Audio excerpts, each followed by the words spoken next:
Hello friends, कोमल fashion designer शिरपूरमध्ये आपल्या सर्वांचं स्वागत आहे. तर मी आज तुम्हाला काठपदरी साडीवरचं बोटनेक ब्लाऊज डिझाईन एकदम सुंदर आणि मॉडल डिझाईन आहे हे मी तुम्हाला दाखवते. तर बघा, मी अस्तर आणि आपलं ब्लाऊजचा कापड मी जॉईन करून घेतलेला आहे. आणि बघा, शोल्डर बोटनेक पॅटर्न आहे, त्यामुळे 3.5 इंच शोल्डर घेऊन अशा पद्धतीने मी कटिंग करून घेतलेला आहे.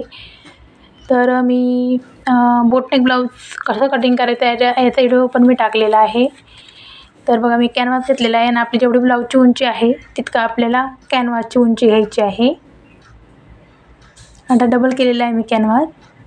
आणि आता बघा, आपलं 3.5 इंच असं प्रमाण घेतलेलं आहे आणि खालती 3.25 इंच मार्क करून घेतलेला आहे गळ्याची उंची. आणि खालच्या साईडला एक मार्क केलेला आहे.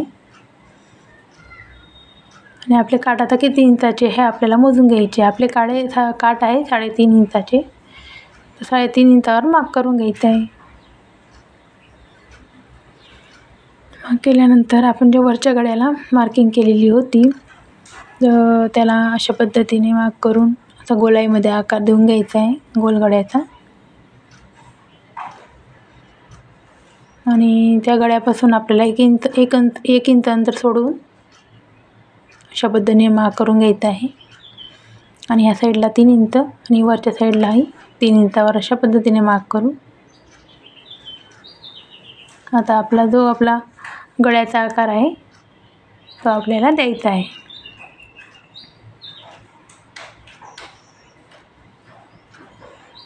आता आपण खालच्या साईडने सुरुवात करूया आकार द्यायला.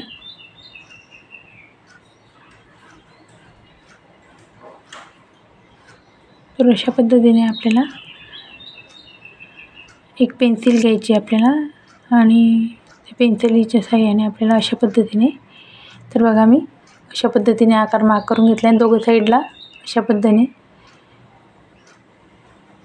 मी आकार आखून घेतलेला आहे. आणि अशा पद्धतीने आपल्याला कटिंग करून घ्यायची आहे.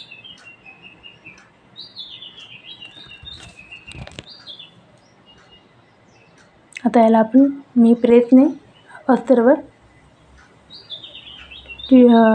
कॅनव्हास चिपकवून घेतलेला आहे. आणि आपण जे आपला ब्लाऊजचा मागचा भाग मी आता घेतलेला आहे. आणि अशा पद्धतीने आपल्याला आधी जो वरचा गळा होता आपला गोल, तो अशा पद्धतीने आपल्याला स्टिच करून घ्यायचा आहे.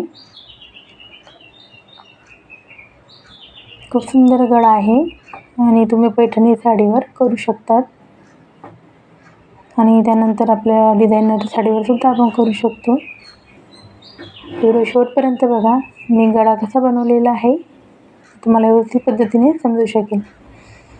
तर बघा, अशा पद्धतीने आपल्याला गळ्याला उलटवून घ्यायचं आहे. आणि आज तुम्ही चॅनलवर नवीन असाल तर तुम्ही चॅनलला नक्की सबस्क्राईब करा, जेणेकरून असे नवनवीन ब्लाऊज डिझाईन तुम्हाला बघायला मिळतील. तर बघा, आपण 1 इंच अंतर सोडलेलं होतं, तर तिथून आपल्याला 1 इंचावर अशा पद्धतीने ठेवून घ्यायचे आहे. जो आपला दुसरा गळा होता तो आपल्याला अशा पद्धतीने ठेवून घ्यायचा आहे.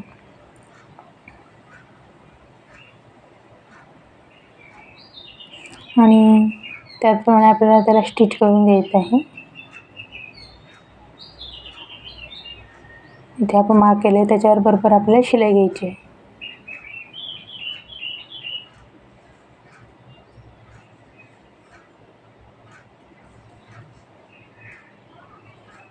पूर्ण शिलाई मी आता टाकून घेतलेली आहे. आणि आता अर्धा इंच अंतर ठेवून अशा पद्धतीने पूर्ण गळा आता आपल्याला कटिंग करून घ्यायचा आहे. केल्यानंतर त्याला छोटे छोटे मार्क करायचे, जेणेकरून आपला गळा फिनिशिंगमध्ये तयार होईल यासाठी.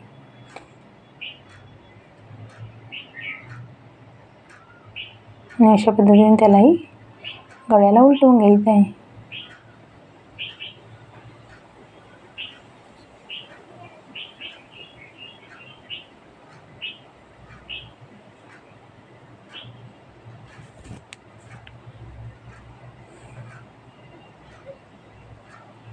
शिलाई मी टाकून घेतलेली आहे. तर बघा, किती सुंदर गळा आपला तयार झालेला आहे.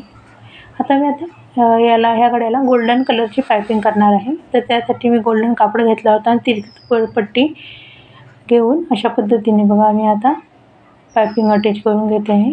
आपल्याला उलट्या साईडने ब्लाऊज ठेवायचे, खालती पायपिंगचं कापड, आणि अशा पद्धतीने आपल्याला पायपिंग करून घ्यायची आहे. पायपिंग कशी करायची याचा व्हिडिओ पण मी चॅनलवर टाकलेला आहे, तुम्ही बघू शकता. खूप फिनिशिंगमध्ये आपण पायपिंग कशी बनवायची सुंदर अशी, तुम्ही चॅनलवर जाऊन बघू शकता. तर गोल्डन पायपिंग मी अटॅच केलेली आहे आणि किती सुंदरमध्ये आपली पायपिंग तयार झालेली बघू शकता तुम्ही.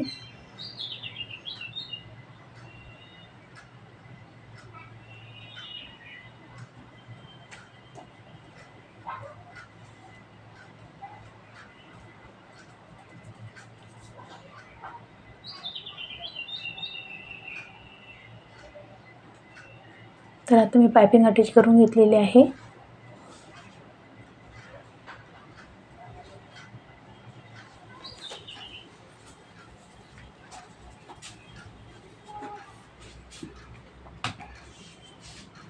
आणि आता आपण 3.5 इंचाचे काठ होते त्याला मी असं जॉईन करून घेतलेलं आहे. आणि अशा पद्धतीने बघा आता आपण काठ आता अटॅच करून घेते आहे मी मधल्या साईडला.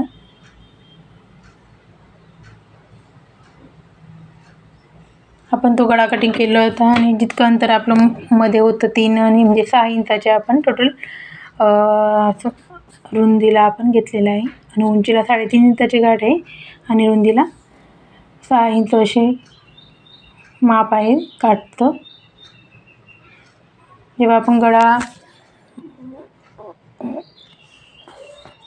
मार्क करतो तेव्हा आपल्याला माप व्यवस्थित मोजून आपल्याला हे काठांचं माप व्यवस्थित लक्षात घेऊन अशा पद्धतीने काठ मी आता अटॅच केलेले आहे.